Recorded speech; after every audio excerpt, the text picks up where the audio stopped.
Oh, hey YouTube, what's up everybody? Well, thank you for watching our 50-second episode of Unboxed for a 1 year anniversary on YouTube. We received a lot of awesome questions, so I just wanted to scroll through these and answer all the questions. I asked Mark to do the same, and he's gonna send me his video, and then I'll do mine, and then we'll sort of stitch them together, and then we'll post them separately as well. So this is just raw and unedited. Alright, what's up? Mindzai, Mark here. Um, Different setting, but if you guys have watched our 1 year anniversary uh, video on the Mindzai YouTube page, thanks for all that. All of our subscribers, thank you so much. So I'm here today to answer some of the spicy questions that you guys have asked or have commented down in the episode 52 of Mindzai Unbox for the 1 year anniversary. So I'll be going down the comments and answering the questions as honestly as possible. Chris is probably going to edit these all later. So yeah. Midget Buns, happy anniversary. I can't wait to visit the store when I go to Toronto on Easter break. Also, I have a question. What made you guys start collecting? Hmm. Well, I will have to say that it has to be my wife or slash girlfriend, whatever you want to call her. I don't know anymore. But I was always a video game collector, on and off because I was poor. But she is a major collector, and it sort of rubbed off on me before starting the store. I used to write a lot about just general culture, about art galleries and art that I liked, and sneakers and hats and that kind of thing. Along the way, there was toys like Bear Bricks that I used to like, but I wasn't really collecting them. She was a just rabid fan of collecting Legos at that time. So then, because she collected Legos, I knew what bear bricks were, and so I just, man, just went down this rabbit hole of collecting bear bricks after that. So yes, the collecting spirit was rubbed off on me by my girl. What made me start collecting was definitely the design exchange. This is not a toy exhibit. I think seeing the whole toy culture in several rooms in the building um, definitely opened my eyes on to what a cool collection could look like. As you can see, I've built up this crazy collection in here. I've got these two IKEA D12 shelves just over here with a ton of designer toys. So yeah, that's definitely what started. I did start off really small with blind boxes. That kind of got my rush, but now I'm trying to move on to larger pieces. Maybe not larger pieces, but not too small. Just because I'm running out of space, I guess. Pizzazz face. Mark's story is so sad. Yeah, it sucked losing those Power Ranger toys, but whatever. Any plans in the pipeline in producing more of your own toys again? Chris will probably take that away. And by that I mean he'll answer the question. Question: any plans on the pipeline in producing more of our own toys again? Ha! So those who have known us for quite a few years know that I've been trying to produce these toys for a while. I've produced a few toys in the past, but man, producing toys is really time consuming and really difficult. And in my mind, you can do one or the other. You can sell toys or you can make the toys, but you can't do everything. So, do I have plans? No, I don't have plans right now, but I'm happy to say that I'm going to be partnering with other people who make toys so that we can make our own exclusives. Okay, continuing down the questions, about halfway. LW, congrats guys. My question: how did you guys meet? there's a couple of these questions asking how Chris and I met each other. So it's actually super interesting. Um, Chris obviously started up Mindzai, um, and this is actually kind of leads up from the previous question of what my first designer toy was. Um, I was searching on Google toy stores in Toronto, where to get stuff like this, because after the design exchange, I was really impressed and immersed in that uh, toy culture that I wanted to find more stores that carried this stuff because I only knew of the one store, Magic Pony, that I had gone to, and I found out about Mindzai, and it's so funny. As a customer, I remember going to the downtown location like once or twice, and just kind of checking it out, but I don't remember ever leaving with anything. But it was not until I found the Markham store, which I frequented, um, and Chris would be there, just working, owning the store, and I didn't know anything about the behind the scenes or whatnot. I just kind of knew him as the guy working at the store. Excuse me, and yeah, I would just be just a customer shopping, like normal. Excuse me. So and one day, super random, one day, I go in there, still same thing, just kind of looking at toys, shopping around, and I don't know where Chris is just like, hey, like we established a relationship. I frequented the store, so we knew each other. He knew my first name, so one day, I came into the store, was just shopping around, and Chris was like, "Hey, Mark, like, what are you doing nowadays?" And I was like, "What?" I mean, I work at Club Monaco full time. I was a stock supervisor. He's like, "Oh, cool, cause yeah, this is Chris." Chris is like, "Oh yeah, cool. Like, we're kind of looking for someone to, kind of help around the store." And I was like, "What the heck?" Like, I was like super excited because I was like, "Yo, I love this stuff. This dude's offering me a job." Like, it was kind of a crazy shift, personally for me. Working full time at a big box store, in shopping malls, and not necessarily leaving that job, but cutting down some of my hours to work at the Mind's Eye. And Chris actually offered me to work at the downtown location, which is super cool because I'm pretty much like the guy who opens and closes the store, so I'm there a lot, and it's pretty big responsibility. But yeah, sorry, this is kind of dragging on, but that is how we met. Honestly, he was just working. Obviously, it's his store, and I was just a customer, and just customer business interaction, I guess. That's it. That's long story short. I met him because I was shopping at the store. Done. Joey Jody.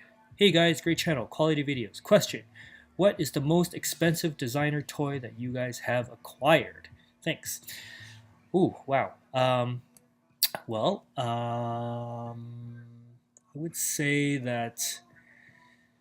I mean, I don't have too many killer crazy toys. I have a.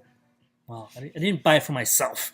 That's the thing. I sort of regret it a little bit, but because we live together, so I'll say it's our toy. But I bought my girlfriend the Cause Bear Brick a long time ago. I bought it for like $500. At that time, it was like, now it's like $3,000 on like other markets and stuff like that, like eBay. But at that time, $500 like it was like a huge gift. And we hadn't been dating for that long, and so that's pretty expensive. Other than that, I've been pretty lucky. I got into this business, so I've been able to sometimes order stuff wholesale and keep one for myself. So that was sort of fun. And I have like an Attack on Titan bear brick, which I think the value is skyrocketed now. But I have one of those, and it's in the store now. It's never for sale, but there's that. What's another expensive toy? I don't know. Like I don't really like, I know toys can cost a lot of money, but I've been pretty frugal, and because I've had that sort of luxury of being able to order wholesale, I sort of I get things at a better deal in that case. But So, answer. Someone asked this question before, but this cause Medicom toy Bear Brick 400% is definitely the most expensive designer toy that I have acquired. This set me back so much, but I'm super stoked to have it. Look how great this piece is. Kind of goes with the grayscale monkey that I got, so you know it's kind of dope. First toy, most expensive toy. It's kind of sick. They're both gray. so Arcanum is or he says, "Awesome guys, always want to see what the actual store looked like. Have maybe I can make it down sometime. I ordered online, but my first purchase, an actual first bear brick, was bought from Chris at Regina Fan Expo. So my question would be, any plans on attending any conventions, whether for business or pleasure? I'm hoping to attend DesignerCon in November." So well, I mean, I go to like all the Toronto ones, Toronto Comic Con, Fan Expo. I haven't actually ever been to Anime North. I don't know what the show is like. I don't know if it's up my alley. But that's one show that maybe one day I'll head out. But the show that I really want to go to is Shanghai Toy Show. Oh my god, all the pictures that are coming out of that Shanghai Toy Show, whew, it's on another level. That's what I want to do. And if you're going to DesignerCon in November, well, yeah, I'll be there. And if I can afford it, I'm going to bring Mark with me as well. When you guys film these videos, do you guys lock and close the store? So it's funny, at the Markham store, when we do film the videos, uh, we do lock the store. We don't necessarily close it, but there are huge windows on the front, so people walking by can see us filming. So even if we lock the store, they can still see us. It's kind of like I don't know if you ever see those like live radio or like TV broadcasts, like, and you see them in the windows and you're just walking by. It's something like that. It's kind of interesting. Gary Porter, congrats on 1 year videos. I know how much planning and dedication goes into creating amount of content. Yes, it does. I guess my question is, what was the first product you ordered for your shop, and have you noticed changes in the toy industry since first opening your doors? Oh, yes. First product. I can tell you the first product we ever sold. It's actually here. I don't know if you could see this. Let's see if I could point. There's this bear right here. It's a Key Bear, QEE, and this product is from Emilio Garcia. He's the first product I ever sold, and I kept this toy here because, just like a memory. Some people keep dollar bills or loonies. I keep first toys. And have I noticed changes in the toy industry? Yes. Um, well, being Canadian, I have to deal with the dollar a lot, so I have to really pick and choose which vendors I work with. Um, Otherwise, I'll go out of business. But the toys have gotten a little bit more pricier. I remember when we first started, we had a beginning relationship with Medicom Toy, and for example, one of our costs of a 200% bear brick was like $30, something like that. It is no longer $30. It is quite expensive now, maybe close to $70. So prices have gone up, but that's sort of natural in terms of like artists and stuff like that. I mean, I'm glad there's change. There's always new artists coming in, and especially this year where we're seeing a huge boom in China. China is no longer known for cheap goods. I mean, yes, they do have some cheap products and labor might be cheaper there, but holy crap, the artists that are coming out of there, like their perspective on life and just like in pop culture in general, is totally different. And now it's like seeping into North American culture, and especially in the toy scene, and it's exploding, and I'm embracing it. I love it. Like there's some new stuff coming out from Pop Mart that we ordered, and I'm just so excited about it. Super excited about it. Next question is Noodle Man. You two guys inspired me to start collecting bear bricks. Well, you're welcome. Did you guys start the shop in a little place, or did you guys buy the shop in the beginning? And how did you guys meet? Sorry for my bad spelling. I'm Norwegian. No, your spelling is perfectly fine. Well, I already answered the question about how did we meet, so I'll answer the question about did I start the shop in a little place. Well, if you consider my bedroom a little place, then yes, we started our store in our home, in our small condo unit.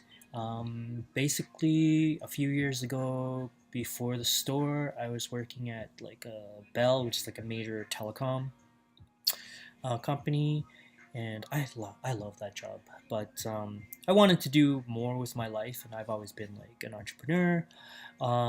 So one day on my birthday, I was feeling a bit down, and I just wanted to open my own store. And earlier I told you about the collecting bug, and that time, like, I was like, okay, well, why don't I start up this like toy business? That way, I have something in common to talk about with my girlfriend. And so I landed on the toy business after just some research, and I had nothing. So I basically went on that night on my birthday. I researched a bit on what e-commerce platform to launch because the store had to be online first. I didn't have enough money for an actual store.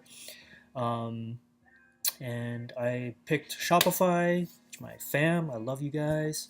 Um, and yeah, and so within 90 days, that was my goal to have a store stocked, designed, everything built up within 90 days, and I did it.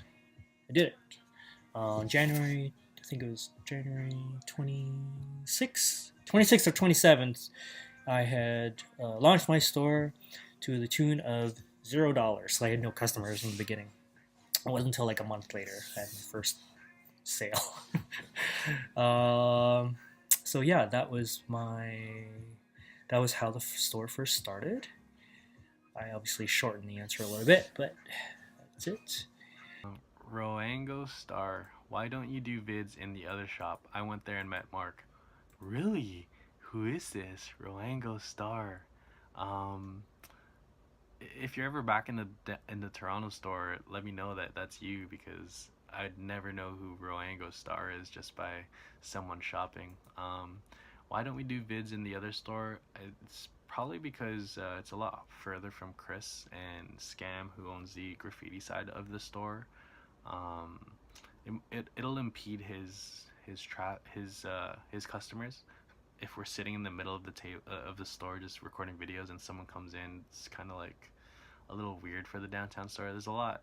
It's the Markham store is a lot more secluded. It's in a plaza in Markham, so there's not too much foot traffic, but foot traffic at the downtown store could definitely pick up just because there's so many offices around that it's really easily accessible. So yeah, it's just like a space and space restriction, I guess. Charles Wong. Hey Charles, if you guys could create your own bear brick, what would it be? Huh. Hmm. Well, I've always wanted to do something Canadian related because I am Canadian, although most of my business now is actually in the US. Fun fact. If I could create a bear brick. Okay, well, something Canadian. Also, I really love three-eyed things. I want to create a bear brick that sort of represents my brand, Mindzai, which is, the third eye, the mind's eye. So something with three eyes. I don't know what that is yet.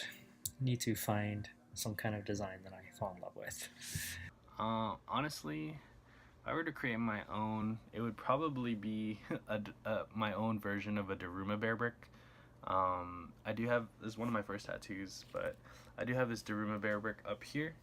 Sorry, it's a little weird to show. Anyway, maybe I'll stand.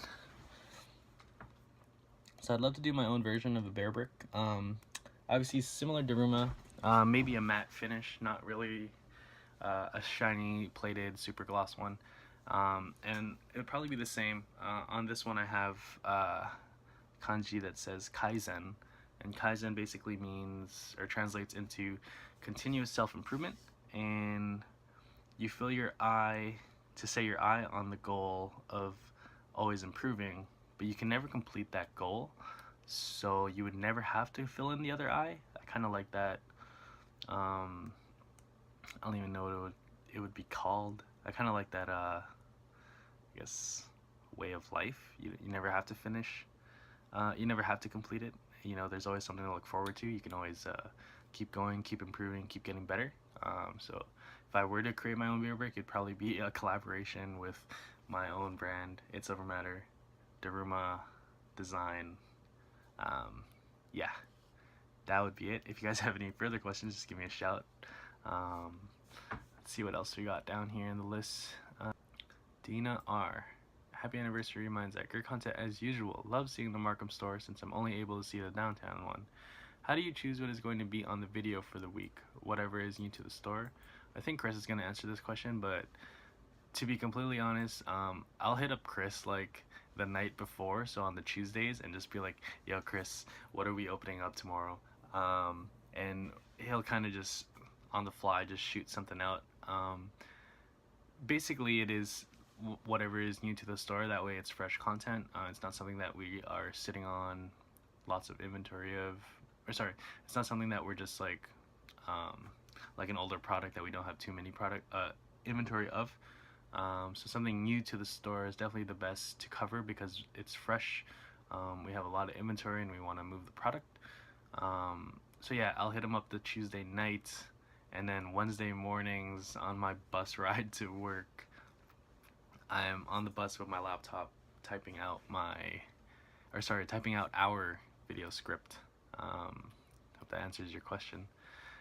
Kenny Mahusai, congratulations on the 1 year anniversary. Question: when did you start collecting designer toys? When was your first designer toy, and who is your current favorite designer toy artist? Okay, well, I answered one of those. First designer toy. Do I have a first designer toy? I don't. My view on designer toys is a bit different. I mean, there's mass market toys, like stuff that you find at like Walmarts and stuff like that. Then there's sort of the designer toy, which is like the art-based ones, independent artists and stuff like that. So, but my view is great design is great design, and art is determined as art by the designer. Of course, you're a designer, you work so hard. To you, that's your art, and I sort of consider that as art. So, that's a hard question for me to answer. But who is my current favorite designer toy artist? Good God, that is so hard to answer. Quix is amazing. We're really happy with some of the Quix pieces that I have. Kaz is also a legendary artist. I really like.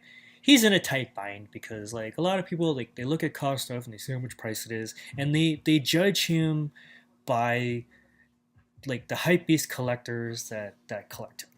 And I don't know. I think that's sort of weird. I mean, he has his own vision and his own mindset and creativity and story behind the figures that he's doing and the paintings that he does.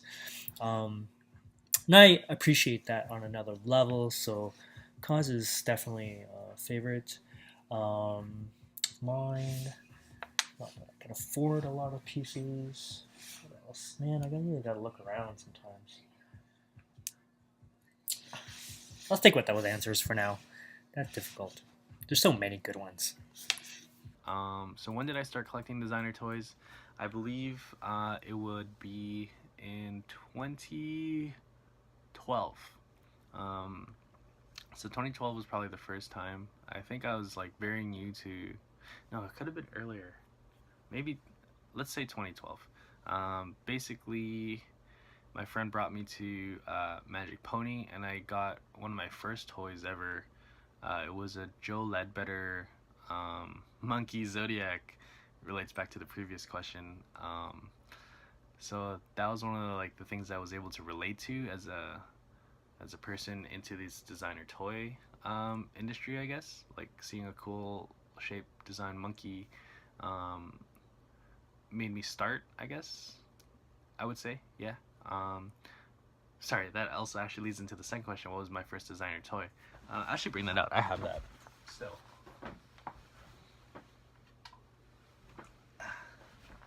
Yes. Okay, so I have it here. The Joe Ledbetter monkey bear brick. Oh, hey. So this actually might have been, well, this was in 2011, as you can see here. I don't know if that'll show, but it does say 2011 on there. So that's why I was kind of hesitant on saying 2012. It was probably 2011 that I actually got into this, because I don't think this would have sat on a shelf for a year. So it might have been 2011 that I started. But what really kicked it off was the Toronto This Is Not a Toy exhibit at the Design Exchange, which was curated by Pharrell Williams. It was really cool. It's kind of like going into a museum, but it was all collectible toys, and I was just super wowed. And I remember at the end of the museum, Magic Pony had a gift shop, and that was where I got my first bear brick, actually. So yeah, this was the first designer toy. Joe Ledbetter, super cool design. I really like it. I don't really see anything like this anymore. And who is my current favorite designer toy artist? Honestly, I think Shoko Nakazawa is one of my favorites. Just because she does really cute little toys, little figures. We have some at the shop right now, and they're just super adorable. If I could, I'd love to have more of her pieces, but Japanese sofubi is super expensive, so it's kind of hard to collect. So, what's your all-time top 3 bear bricks? All-time top 3, I have them actually laid down. Just down here, I'll bring them. They're 400%. So, my top 3 bear bricks would have to be 1, 2, and 3. These are my top 3. Daruma is I think one of my first 400. One of my first 400% bear bricks that I've gotten. This one's my favorite because of the symbolization it has. A Daruma is basically a Japanese traditional doll, and what it is it's kind of like an inspiration to me. You have a goal set, and that is usually like a kanji on the chest of, or sorry, on the body, and then you fill one eye in to say your eye on that goal, and then once you complete the goal, you fill in the other eye. I really like the message that this brings. Your goal could be anything from wealth, success, love. So that's one of my favorites. Daruma bear brick. Second would be this Bape shark camo bear brick that I got a couple years back, only because it's one of the only streetwear bear bricks that I actually have. I don't really own too many Bape products, so having a Bape toy is actually really cool. Really like that. Give you a little rotate around and some clicks. And my all-time favorite bear brick is this one right here. It is a Shishimai, or Lion Dance. This came out in 2012. Really hard to get nowadays. It's like 7 years old. One of my favorite things are the clear ears. Yeah, so basically it's a Japanese lion dance. I wanted to get, or actually I did get a tattoo of this. Actually have that right here. So this is kind of what it depicts. There's not much meaning other than, like, I believe the lion dance is kind of to ward off evil spirits, but I thought the design was really cool. Um, like I've seen those Chinese lion dances where there's like two people and they like do some crazy acrobatics, but it's like a solo thing. So yeah, I just overall love the design of it. The sandals are huge plus. So those are my top three bear bricks. Thanks for that question, Alfie. Every time I see your vids, I want to visit your store so badly. Oh, this is from Diego Fernandez. Have you ever considered designing your own art toy? Yes, all the time. Maybe one day. I don't think I have a good concept in my mind right now. Right now, I just want to focus on promoting other artists and other designers. That's my contribution to this industry, is trying to be the best um, store as possible, and and so that I can continue selling and representing their pieces of art. That's my contribution. It's not easy. um, having the two retail locations as well as the online stores, um, it's a big job, and somebody has to be that guy. So that's what I am good at. So I'm going to continue doing that. Let's see what else. What is the value of both of y'all's bear brick collection, or what is the most valuable you guys own? Alex Lee. Um, the value of the collection, well, the three of my favorites already, this is almost like a K, so like 1,000, maybe 2,000 right here. Um, this could be, the Daruma could be anywhere from 2 to 3, maybe even 400. So just on the three bear bricks alone, that's about $2,000. I can't really do a room tour, but I do have a ton of other 100%. There's a bunch of boxes back here. Honestly, I think the value of my bear brick collection would probably be anywhere around $5,000 to $6,000 right now. Market value. Retail value is definitely less, but the second part of that question, what is the most valuable that you guys own? I can definitely answer that because I spent a hefty penny on this. I'll bring it out.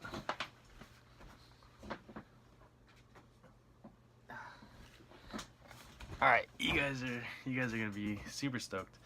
So I haven't even covered this on my own channel. If you guys don't know, I do have a separate personal channel where I unbox my own personal toys, stuff that doesn't come through Mindzai.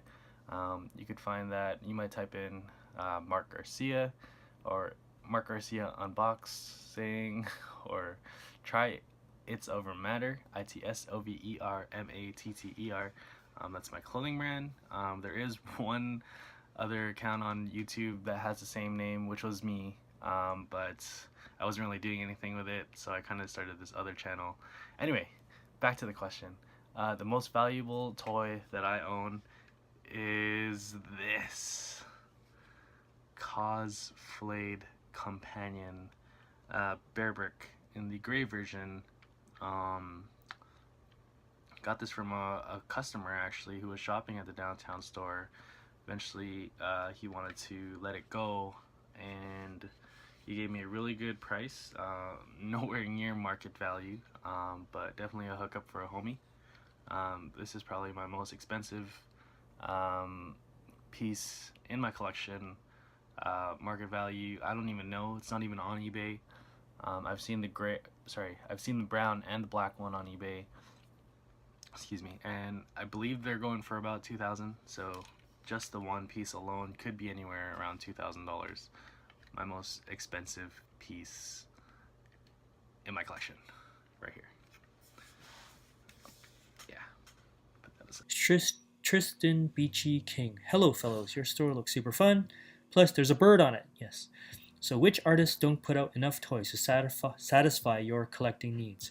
Mine is Nathan Jervicius. Yes, Nathan. It's a great friend of ours. We love Nathan, and I agree. He needs to put out some more toys, and he has actually. He works with other production houses. Recently there were some toys in China that he put out. Chinese company.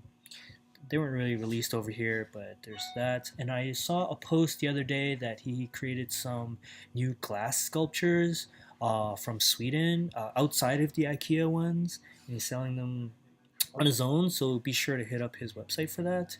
That's awesome. Okay, to answer your question, which artists don't put out enough toys to satisfy your collecting needs? Oh my goodness. I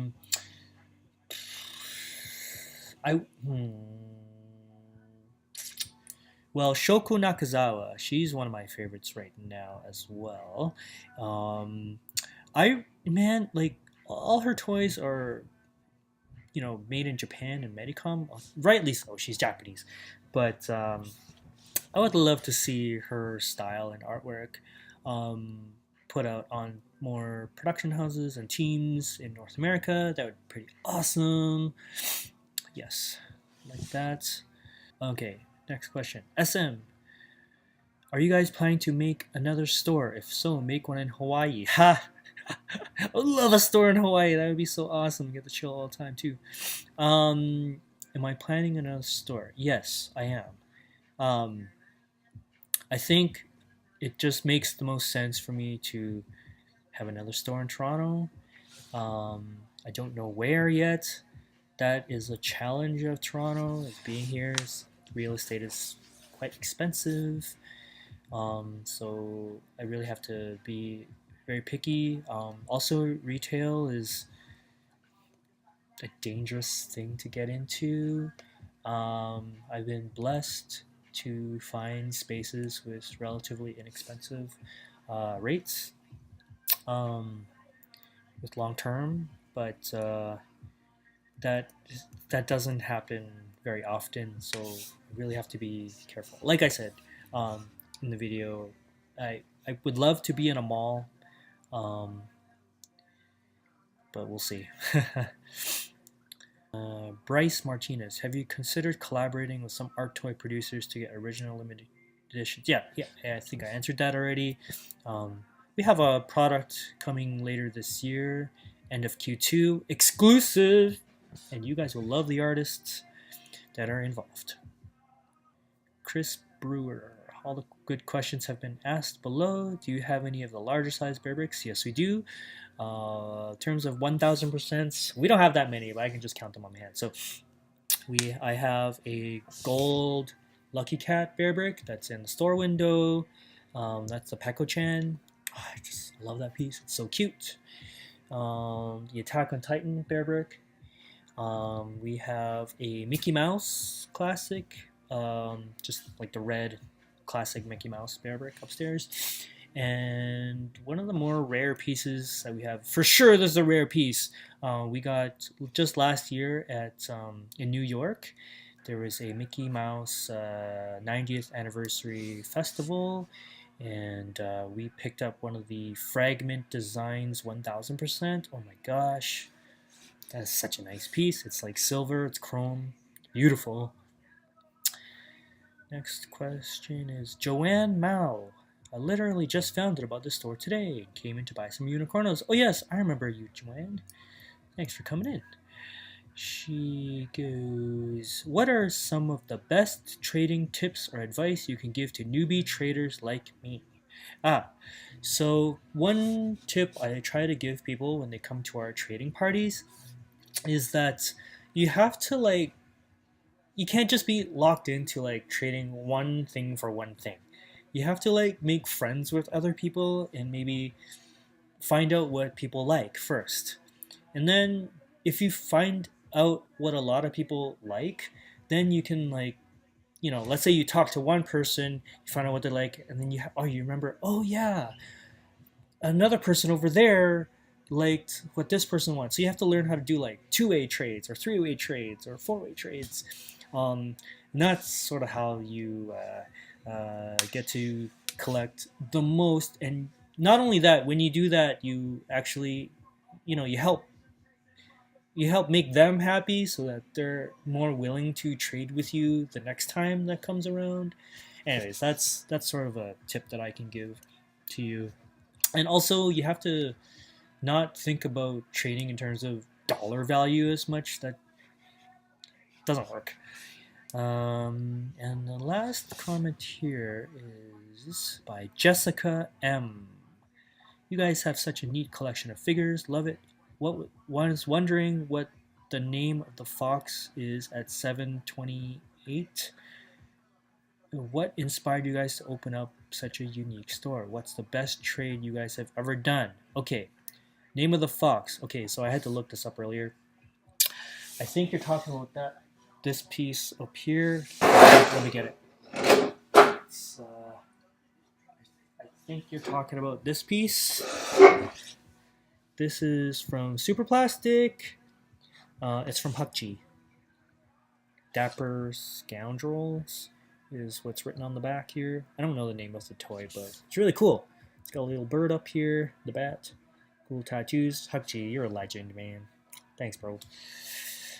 Yeah, so that's that. What inspired you guys to open up such a unique store? I think I answered that earlier. It's all love, really. Love for toys, love between me and my girlfriend. Um, that keeps the store going.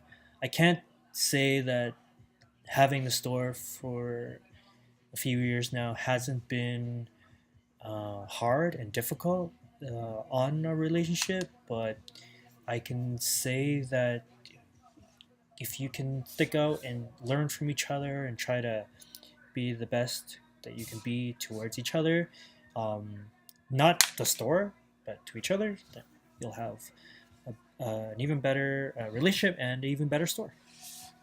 What's the best trade you guys have ever done? No. I don't know. If you ever come to the trading party, you'll know that Shan, my girlfriend, she doesn't let me trade anymore. She says that I make bad trades. So I call her my agent. If I see something I like, I'll send her into, the war zone and to make the trade, and I get to just sit back and, do all the other hard work. So yeah. Um, Thanks everyone for all these cool comments. It's kind of nice to hear from you guys and reply to you guys personally like this. Hope you enjoyed a little bit of my collection. Um, if you want to see more videos, obviously subscribe to the Mindzai channel. If you want to see more personal videos that I put out, type in Mark Garcia unboxings on YouTube. You might find it. It's Over Matter on YouTube. You might find it. I'll try to like and reply to some people on the Mindzai YouTube as well. So if you do see Mark Garcia or It's Over Matter in the comments, that's me. So click that, go to my channel, and like all my videos and watch all my videos and subscribe, because that'd be super awesome. Yeah, I'll do unboxings all the time. So anyways, I guess that's all the questions. That's sort of a long video, but I'm gonna edit the video so that it's more watchable. And with Mark's video combined, I'm gonna have to cut it and edit it so that it's more cohesive video. But I'll also post up the two longer versions that we have, so you guys can just watch them at your own convenience. Anyways, I've never really done one of these kind of videos before, but it was sort of fun actually. And right now is 12 p.m., so the store's actually open already. I better get back to work. There's quite a few orders that I need to take care of and some questions that I need to answer. So yeah, thank you guys. Thank you for watching, and I can't wait to put on another year of content. We're going to do more shows this year, and really appreciate everyone's support. And from Mark and I, thank you.